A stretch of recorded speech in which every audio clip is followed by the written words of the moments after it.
Well, hello everyone, George Ramblin' Man here. Hope everybody's doing well. It is a picture perfect February the 18th, Sunday morning here in Georgia. Can't believe it. This is great weather. Actually warmed up some this week. It's in the 50s now. It's about 10 o'clock in the morning. It's going to be up in the 60s this afternoon. Calling for rain later, but man, it's nothing blue skies right now. And I've got a whole pass for my wife to be out as long as I want to today on this motorcycle, so I love these Sunday morning rides, and this is what I love about our sport, is being able to get out on days like this and take rides like this out in the country. Ash Wednesday was this past week. Lenten season started, so what that means for me is I get to be with all my Knights of Columbus buddies every Friday night. We do a fish fry in our parish, and we have a pretty large parish in Johns Creek. It's I don't know how many parishioners we have, but we have a big parish, and we probably serve 800 or 900 meals every Friday night during the Lenten season, and it's a lot of fun. You know, just being with the guys and socializing with everybody. I love doing that. I work the front desk and take the orders. We all do it on iPads now with the point of sale app on the iPad. Very high tech. And it's a tremendous amount of fun. I still haven't quite decided what I'm going to give up for Lent. Guess I better get on it. I don't have much time here.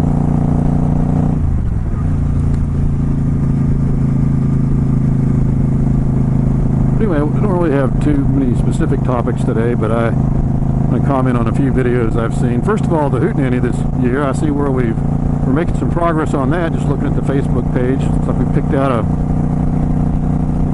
least an initial hotel. I'm not sure if we're going to stay at the Kankamangas Lodge in Lincoln, New Hampshire all week and just let that be our headquarters, or we're going to stay there a few days and move other places. It doesn't really matter to me. I went ahead and reserved the whole week there. Patrick Orvis was nice enough to put a link on the Facebook page to get yourself all booked in, and I did.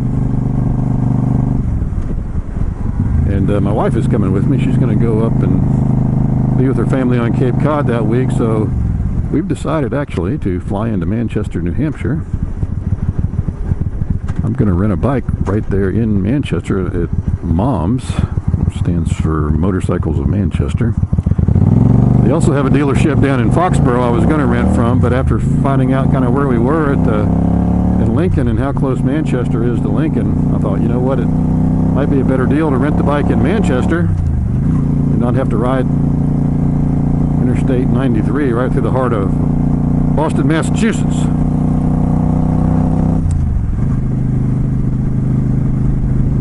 So I'm flying in probably that Friday, picking up the bike. My wife has a sister that lives in New Hampshire, fairly close to Manchester. I'm not sure the name of the little town. I think it's Amherst. Probably stay with them Friday night, and then Saturday I'm going to head out on up to Lincoln.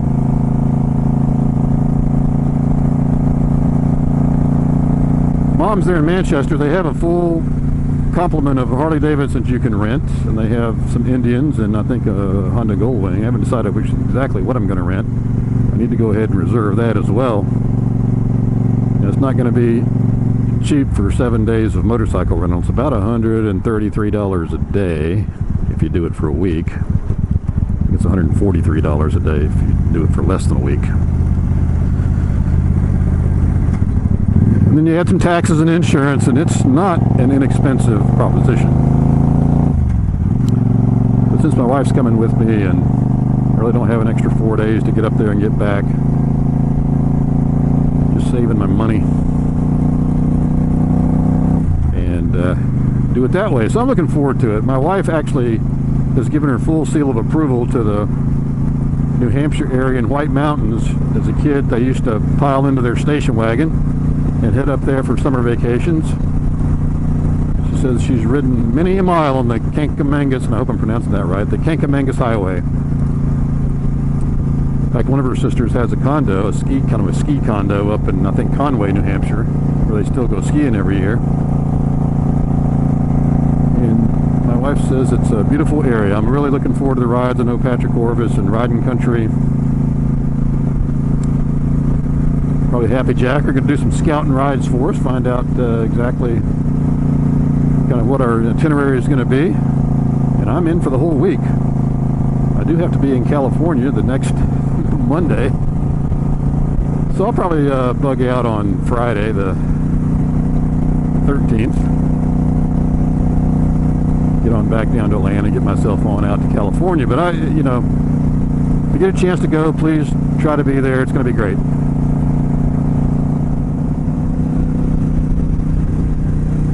I'm on Georgia Highway 140 now, between the little town of Waleska, Georgia, and Ladairsville, Georgia.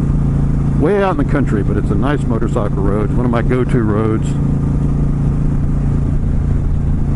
Little section of twisties and curvy sections coming up here that I really like. Then it opens up into some really nice pasture land, kind of follows that creek bed, as you can see. Great road.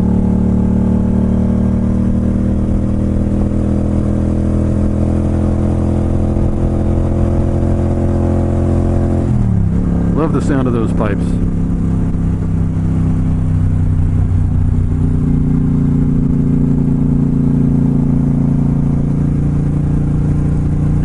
You guys here in the North Georgia area, Atlanta area, looking for a nice road to ride, this is a good one. West on 140 between Waleska and Adairsville.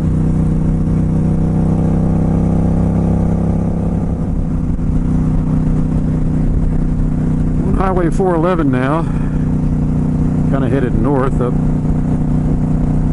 back up towards the Dalton area, Calhoun.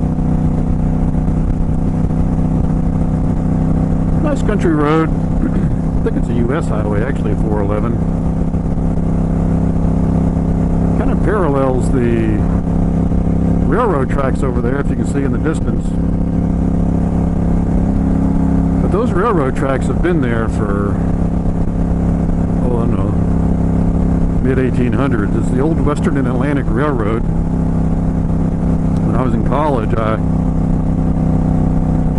was a co-op student, which meant I went to school half the year, worked half the year, and I worked for the Louisville and Nashville Railroad Company. Worked up in Chattanooga some, up in Kentucky, in Atlanta. But the L&N Railroad had taken over the old Western and Atlantic Railroad. And that is still is today, is the main rail line between Atlanta and Chattanooga, and then on up into Nashville and the Midwest. Railroad actually played a pretty big role in the Civil War. The Western Atlantic Railroad was the main supply route from the Atlanta area to the Confederate soldiers fighting up in North Georgia and Tennessee. Also carried a lot of wounded soldiers back to hospitals. And towards the end of the war, President Lincoln told General Sherman that we needed to break the back of the Confederacy. And one way was to destroy their supply routes and destroy Atlanta. And General Sherman, bless his heart, did that. Anyway, he marched right down this area of Georgia. And one of the things he did is he marched south through this area was he pretty much destroyed this train track as he and his troops came through the area. So the Confederates could not use it to supply their soldiers or evacuate their wounded. The railroad has been built back now, but he pretty much destroyed it on his way to Atlanta. And then, of course, he burned Atlanta to the ground. Then headed on to Savannah, where, his work was done. And that was really what probably broke the back of the Confederacy and hastened the end of the war. So there are a lot of historic Civil War sites up in this part of Georgia. A really big one close to where Harley Trek lives is Chickamauga battlefield, where it's a huge battle. Very sacred place. You can still walk around up there and find little mini balls from the guns.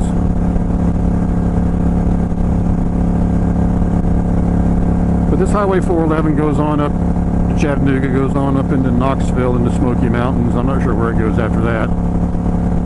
Going south, it goes on through Georgia, over into Alabama, I think down towards the Gulf Coast. Not really sure. I think it ends someplace in southern Alabama.